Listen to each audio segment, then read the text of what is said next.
Ya es viernes y me da muchísimo gusto saludarlos en la UNAM Responde, en este que es el espacio informativo de TV UNAM. Hoy que vamos a platicar de diferentes temas. Por ejemplo, tenemos como cada semana nuestro Golfo de México.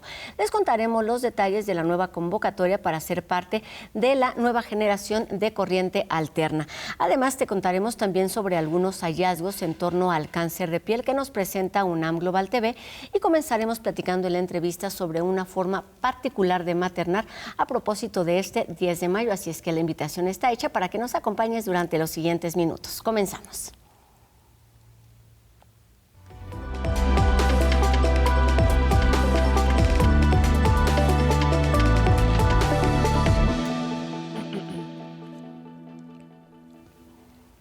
La estructura familiar y los modelos de crianza en México han tenido transformaciones profundas en las últimas décadas, desafiando las normas tradicionales y también visibilizando realidades que quizás antes permanecían en el ámbito privado. El día de hoy platicaremos sobre maternidad autónoma, un concepto que va más allá de la ausencia de una pareja y que tiene que ver con derechos, cuidados y libertades de las mujeres. Y para platicar sobre este tema, damos la bienvenida a la doctora Georgina Daniela Cepeda Gonsen, quien es investigadora postdoctoral de la Escuela Nacional de Trabajo Social de nuestra universidad. ¿Cómo estás, Daniela? Buenos días, muchas gracias por la invitación. Qué gusto que estés aquí con nosotros en la UNAM Responde para hablar de este tema en torno a propósito precisamente de esta festividad tradicional de nuestro país y en algunos otros que tiene que ver con el 10 de mayo, el Día de las Madres. ¿Qué significa hoy hablar de maternar, de maternidades? Claro, lo primero que tenemos que tomar en cuenta es que si bien ha habido condiciones en este 2026 muy distintas para las mujeres en la actualidad, en el momento actual, estas condiciones que pueden incluir, por ejemplo, mayor acceso a educación superior o de posgrado, mayor incorporación en el mercado laboral en distintos ámbitos y también en diferentes jerarquías, mayor acceso a servicios de salud reproductiva, métodos anticonceptivos, incluso educación sexual. Algo que tenemos que considerar es que este no es el suelo común para el grueso de las mujeres en México. Entonces, la maternidad se sigue dando en condiciones marcadas por una profunda desigualdad, tanto económica, cultural y por distintas desigualdades de género que son muy importantes para tomar en cuenta el día de hoy, sobre todo para las configuraciones familiares que vemos en nuestros días. Hablemos de esto porque estamos muy acostumbrados, incluso casados con esta familia tradicional que desde hace ya varias décadas se ha ido transformando y bueno, no es la más común dentro de nuestras sociedades. ¿Cuáles son estas formas más comunes de maternar en nuestro país, Daniela? Claro, es tan cierto lo que dices que se habla de que la familia biparental con mamá, papá presente, heterosexual, es una ficción social. Y es una ficción social particularmente en México porque los porcentajes y los índices de abandono en la corresponsabilidad paterna de parte de los varones es fuertísima. Entonces, en realidad, esta familia, perrito, papá, mamá, es simplemente una posibilidad que no solo es poco común, sino que va en declive a partir de las últimas décadas. Configuraciones familiares comunes en México tenemos la familia extendida, en donde no solo participa a veces la mamá que está sola ante la ausencia de la corresponsabilidad paterna, sino abuelos, abuelas maternas, tíos, primos, tías. Entonces, en realidad, hay una diversidad de configuraciones familiares mucho más comunes en México, ¿no? Hablamos también del incremento de la presencia de familias homoparentales, por ejemplo, de familias reconstituidas, que también es un fenómeno social muy importante en México, en donde puede que dos personas que ya tienen progenie propia de relaciones de pareja pasadas, que ya terminaron, se unen y forman una familia reconstituida, juntando estos núcleos familiares, donde también pues, hay dinámicas muy importantes en términos de cómo se comparten los cuidados de la misma progenie o la progenie compartida, pero ya en distintos núcleos familiares. Entonces, oye, ¿cómo todas estas formas que tiene que ver un poco quizás con las decisiones, pero que tiene que ver, vamos, en el momento, en el contexto en el que te encuentras? Hay cosas que decides y hay otras que te toca vivir. Se impacta, determina la forma de criar a los hijos. Sí, claro. Aquí hay un concepto clave que es la autonomía, que tiene que ver con esto de cómo en las circunstancias en las que me encuentro también voy decidiendo respecto a cómo actúo frente a esas circunstancias que son ajenas a mis decisiones. Lo que pasa, por ejemplo, en torno a la maternidad autónoma, cuando ocurre por un abandono paterno y yo decido que voy a llevar a cabo la familia en mis propios términos, o incluso otras posibilidades de decisión, como ocurre cuando una mujer, por ejemplo, decide protagonizar una familia prescindiendo de una pareja pero por una decisión propia y hay una búsqueda de la maternidad. En este sentido, el concepto de autonomía puede ser visto desde diferentes posturas conceptuales, como pueden ser la de Nancy Fraser, que habla de que para hablar de una autonomía tenemos que hablar de condiciones de posibilidad en pro de la justicia social, pero también de las condiciones materiales que tenemos, por ejemplo, las mujeres para decidir en torno a la maternidad. Entonces creo que este sería como el concepto clave en el que podríamos como pensar. Cuéntanos en particular, porque es el tema que nos tiene aquí hoy, esto de la maternidad autónoma. ¿Qué tan difícil es llevar a cabo este tipo de maternidad, ya sea por decisión o por consecuencia, digamos? Claro, sí. Cuando se trata de una circunstancia ajena a nuestra propia elección, cuando deviene precisamente de una separación o de un abandono, hay un proceso... Que digamos no estaba en el plan Exactamente, inicial. no es algo que yo haya buscado por mi propia determinación. Sí requiere de una serie de mecanismos muy distintos justo porque no era ese el plan. Entonces, ¿qué redes de apoyo, qué recursos se tienen que desplegar cuando no era una situación prevista? Es una circunstancia muy distinta y muy diferenciada a cuando es algo que yo premeditadamente busqué, ¿no? Entonces, principalmente lo que ocurre cuando no es la propia elección es que no se cuenta quizá con una estabilidad económica, porque no estaba previsto hacer esto por mi propia cuenta. De pronto es una responsabilidad que recae no solo en términos de cómo organizo los cuidados, cómo divido las distintas dobles y triples jornadas que ahora me toca asumir, porque debo de ser proveedora económica de mi familia, debo ser la principal cuidadora. Entonces sí se tienen que desplegar una serie de mecanismos que precisamente en nuestra cultura mexicana, propio del colectivismo, pues sale muy fuerte el apoyo de la familia extendida, por ejemplo, ¿no? ¿Para qué? Para apoyar en los cuidados, para apoyar en los gastos que devienen de la crianza de estas infancias. Entonces son mecanismos como muy, muy distintos a cuando es una decisión que yo tomo y busco tener precisamente todas las condiciones adecuadas en términos de una estabilidad económica, de ahorros también económicos para estar preparada. En este tipo de maternidad autónoma donde yo elijo y busco el embarazo, no es que llegue sin una planeación, pues incluso hay un gasto de recursos fuertísimo en términos de reproducción asistida, que es una de las principales vías para buscar este tipo de maternidad, aunque también hay otras alternativas. El primer paso, digamos, es complicado. ¿No?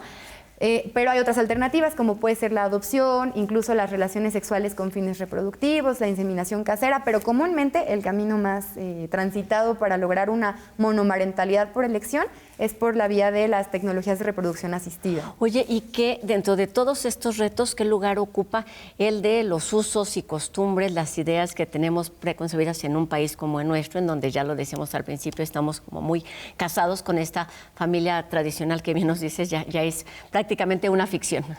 Claro, el punto con la familia nuclear tradicional es que actúa como referente. Es como si fuera el modelo, la regla que dice cómo debe de ser una familia. Entonces, si esa es la regla, esa es la norma, cualquier familia, cualquier diversidad de configuraciones familiares va a ser medida con esa regla. ¿A qué lleva? A que al ser el referente, cualquier modelo diverso de familia se ha visto desde la incompletud, desde la carencia. ¿Por qué? Porque no está cumpliendo con estos requisitos del modelo familiar biparental, ¿no? Y en este sentido, ¿cuáles son los factores que se deben considerar, digamos, cuando se hace de forma planeada o cuando se tiene que llegar a este tipo de maternidad para lograr una maternidad, digamos, efectiva, eficiente, no sé cuál es el término? Claro, yo podría hablar de una experiencia familiar digna y de maternidad digna, ¿no? Sí.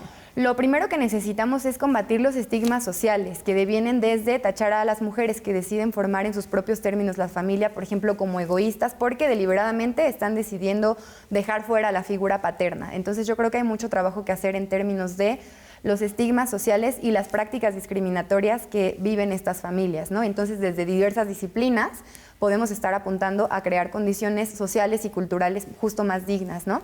En términos como de la experiencia propia o las trayectorias propias de estas mujeres, pues para ellas es muy importante construir su ejercicio de maternidad como una decisión para la que se preparan.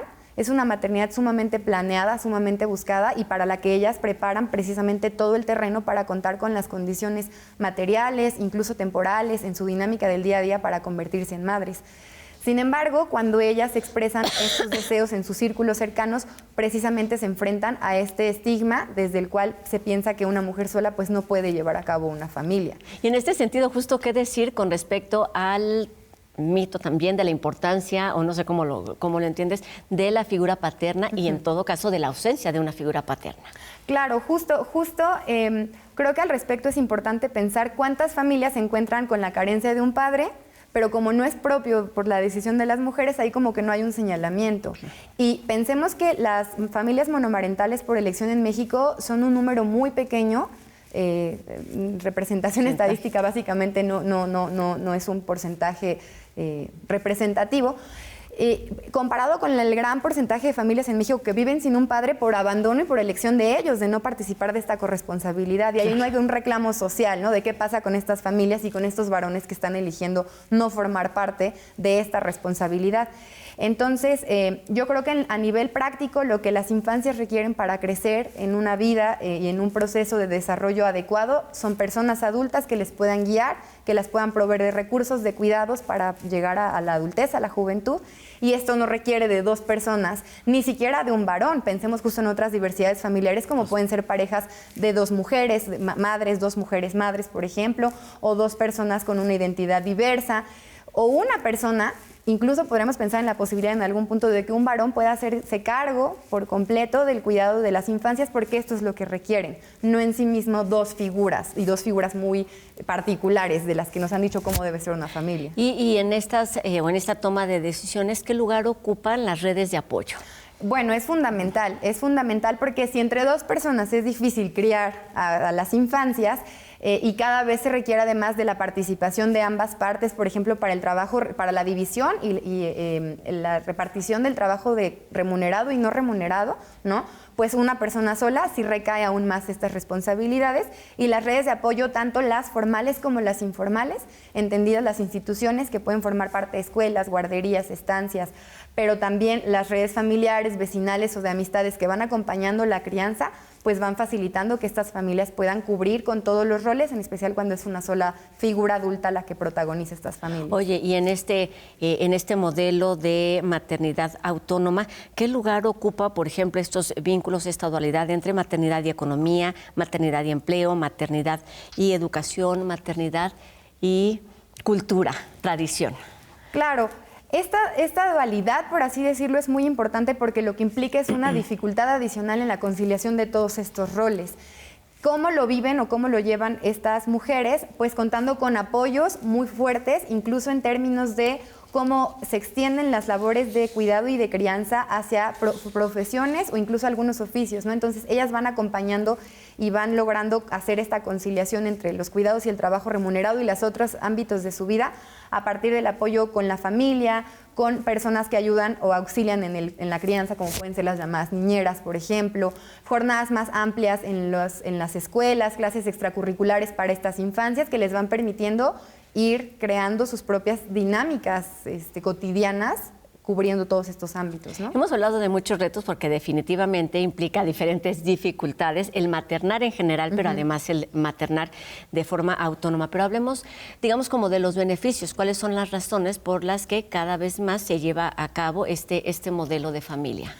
Sí, claro. Particularmente tiene que ver con que al ser mujeres, y esto es muy importante de decir, ¿no? Las posibilidades para llevar a cabo una monomarentalidad no son para el grueso de las mujeres en México. Son mujeres que tienen estudios, ya lo mencionaba, ¿no? de superiores o de posgrado, tienen una estabilidad laboral en trabajos formales que les permiten, que esto es también poco común en México, ¿no? El porcentaje de mujeres que acceden a puestos además altos en las jerarquías organizacionales.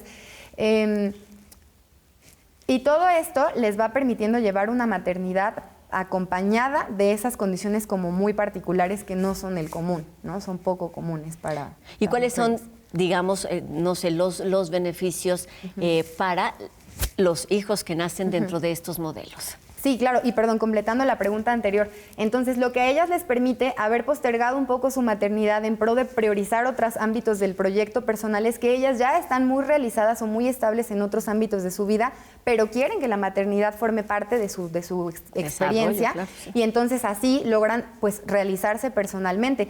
Los beneficios, digamos, para estas infancias es que llegan en condiciones muy favorecidas en términos económicos, de recursos. También cuentan con madres que se han informado mucho para elegir qué tipo de crianza quieren llevar a cabo. es una maternidad tan planeada que ellas eligen desde las diferentes formas de crianza por las que podrían optan comúnmente por una crianza respetuosa en la que se busca dignificar la vida, las opiniones, la agencia de las infancias y no crear asimetrías entre yo soy la madre y maternidades muy autoritarias, sino que buscan una maternidad que concilie los cuidados, las reglas, los límites que se requieren, pero también las posibilidades de desarrollo y de elección de las infancias. Entonces, pues también es... Claro, ya para terminar, cómo lograr que estas maternidades y que este modelo, digamos, estén fortalecidos? ¿Cuáles son algunos de los cambios estructurales que tendríamos que hacer en términos familiares, sociales, pero también, no sé, institucionales? De manera más amplia, en realidad, requerimos condiciones más favorables para todos los tipos de maternidad. En realidad, sigue siendo una experiencia, quizá la experiencia humana más regulada y sobre la que hay más exigencias. Hay una vigilancia constante en cómo eres madre, por qué eliges, por qué haces o por qué no haces. ¿Por qué no? Claro. Entonces, a nivel institucional, necesitamos en México de manera urgente una red nacional de cuidados, ¿no? Que lo primero que ponga sobre la mesa es los derechos en torno a los cuidados, no solo para quienes requieren ser cuidados, como podrían ser infancias, personas mayores o personas con discapacidad, sino que también regule las condiciones dignas que requieren quienes son cuidadoras. Esto anclado a derechos y acceso a servicios de cuidado que respondan a las lógicas entre la conciliación entre trabajo remunerado y no remunerado, desde jornadas amplias o jornadas flexibles para el cuidado de las personas que requieren ser cuidadas, y la coordinación institucional, de tal manera que no parezca que está aislado los servicios de seguridad social de las estancias infantiles, del trabajo remunerado, sino que hubiera una coordinación que permitiera anclar como tal una red nacional de cuidados para fortalecer y crear mejores condiciones para maternar, tanto de las mujeres que deciden u optan por esta maternidad autónoma, pero en general para todas las mujeres pues que... Con eso nos tenemos que quedar, que maternar no es solamente una decisión individual, sino que tiene que ver con todo el contexto en el que nos toca vivir, ya sea en lo familiar, pero en lo social, en lo institucional, con todos los factores que hemos hablado a lo largo de estos minutos. Que sea una reflexión para este 10 de mayo y muchísimas gracias por ponernos sobre la mesa este tema. Doctora Georgina Daniela Cepeda Gonsen, investigadora postdoctoral de la Escuela Nacional de Trabajo Social de nuestra universidad. Bienvenida siempre. Muchas gracias. Gracias, Dani. Y bueno, si alguna vez tú has tenido la inquietud de practicar el periodismo, esta es tu oportunidad porque ya está abierta la convocatoria para formar parte de la 8ª generación de la Unidad de Investigaciones Periodísticas de nuestra universidad. Se trata de un programa de formación que también es un laboratorio intensivo que incluye mentorías personalizadas, clases magistrales, talleres y, por supuesto, producción de contenidos que son difundidos tanto en la plataforma de Corriente Alterna como en otros medios universitarios. Pueden participar estudiantes de licenciatura a partir del 3er semestre o bien de posgrado que sean parte de nuestra universidad. El cierre del registro es el 1 de junio y los detalles completos de esta convocatoria los pueden encontrar en corrientealterna.unam.mx. Infraestructura, desarrollo y medio ambiente son temas que aborda hoy nuestro Golfo de México a propósito del corredor interoceánico que conecta los océanos Pacífico y Atlántico.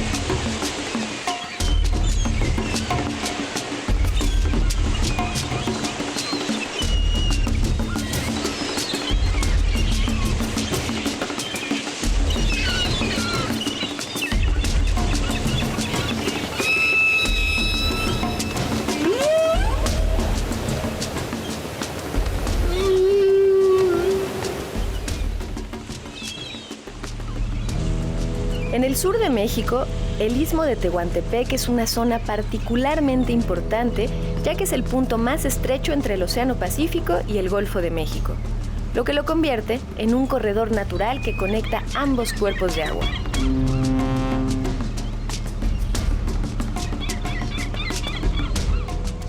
Esta zona comprende los estados de Oaxaca, Veracruz, Chiapas y Tabasco. ¿Y por qué ha tomado relevancia en años recientes? México ha optado por habilitar una línea férrea que une a los puertos de Coatzacoalcos en Veracruz con Salina Cruz en Oaxaca.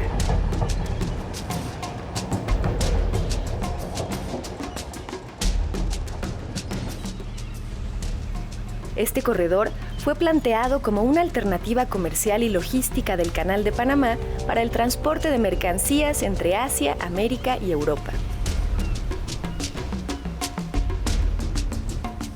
En Panamá, el canal forma un enlace entre el puerto de Balboa, ubicado a las orillas del Océano Pacífico, y el puerto de Cristóbal, situado en el Mar del Caribe.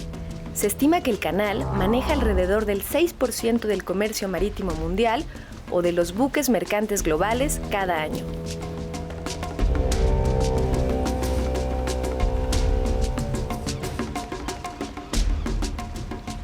El canal interoceánico del Istmo de Tehuantepec ha tenido un buen inicio y sus primeras operaciones han confirmado su enorme potencial. En abril de 2025 se realizó una prueba decisiva, el traslado de 900 vehículos Hyundai de costa a costa en apenas 72 horas.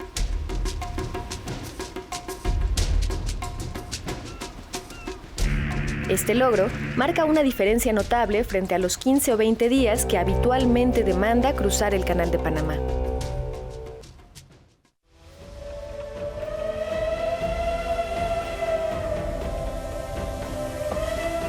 Es importante mencionar que esta ruta no es nueva. Se creó durante el gobierno de Porfirio Díaz. Las ciudades de Salina Cruz y Coatzacoalcos se fundaron a raíz de la construcción de sus puertos. De acuerdo a registros históricos, se sabe que 60 trenes corrían diariamente en este cruce interoceánico. Transportaban mercancía del Pacífico hasta la costa este de los Estados Unidos.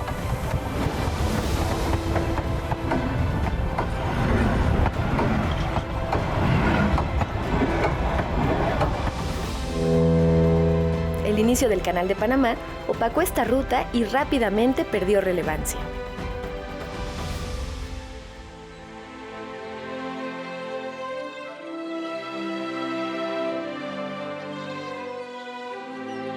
Este proyecto cruza zonas de bosque, selva, pastizal, humedal y agua.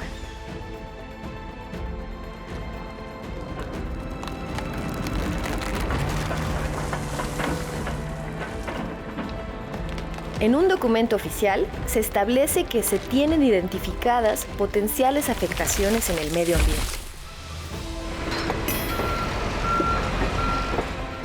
El corredor interoceánico del Istmo de Tehuantepec es una apuesta por el desarrollo económico del país.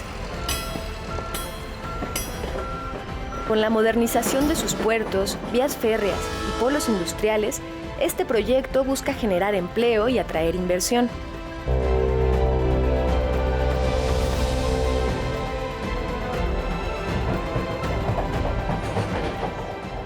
Además, pretende equilibrar el crecimiento entre el norte y el sur del país. Pero habrá que cuidar que en esta búsqueda se tome en cuenta a las comunidades locales y al ambiente. Y se realicen obras para protegerlo y gestionar adecuadamente los residuos que van a generarse, minimizar el impacto en la flora y fauna y asegurar la restauración del área después de la obra.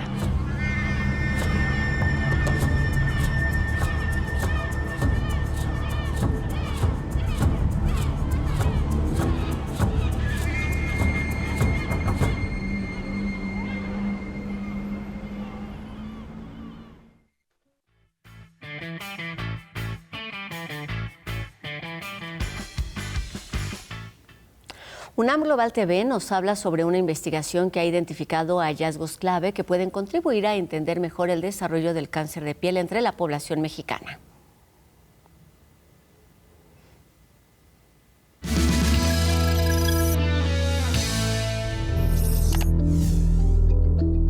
Si observas una mancha irregular y oscura en palmas de manos, plantas de pies o debajo de las uñas, no la ignores. La mitad de los cánceres de piel en México se presentan en esas zonas. Más o menos con una incidencia de 3.000 a 3.500 casos, estaríamos hablando que la mitad de ellos son melanomas sacrales. Sus causas son desconocidas y no existen tratamientos dirigidos para este subtipo de melanoma. Se ha estudiado principalmente en poblaciones de países europeos y de Estados Unidos, donde representa una minoría de los casos de melanoma. Surge la necesidad de hacer un estudio genómico con pacientes mexicanos y dirigido por instituciones mexicanas. Desde 2016, Patricia Basurto y Daniela Robles, con su equipo del Laboratorio Internacional de Investigación sobre el Genoma Humano de la UNAM, lo investigan. Algo que vimos es que los pacientes que tenían una mayor proporción de ancestría europea tenían más frecuencia de mutaciones en este gen específico que se llama BRAF, que participa en el crecimiento celular. En cambio, si la persona tiene mayor ancestría amerindia u otras, muta el gen KIT u otros. Esa es la clave de por qué la mayoría de los y las pacientes mexicanas podrían requerir otras formas de tratamiento. En este estudio, en el que participaron instituciones nacionales e internacionales, también descubrieron que estas diferencias en los genes podrían estar asociadas a dos tipos de células en la piel. Podemos empezar a realizar algunos otros estudios como la generación de modelos experimentales en donde se puedan probar nuevas terapias dirigidas a las características que ya observamos en estos tumores. Creo realmente que el valor de este estudio radica en haberlo diseñado aquí, haberlo llevado a cabo con las necesidades que se tienen aquí en el país.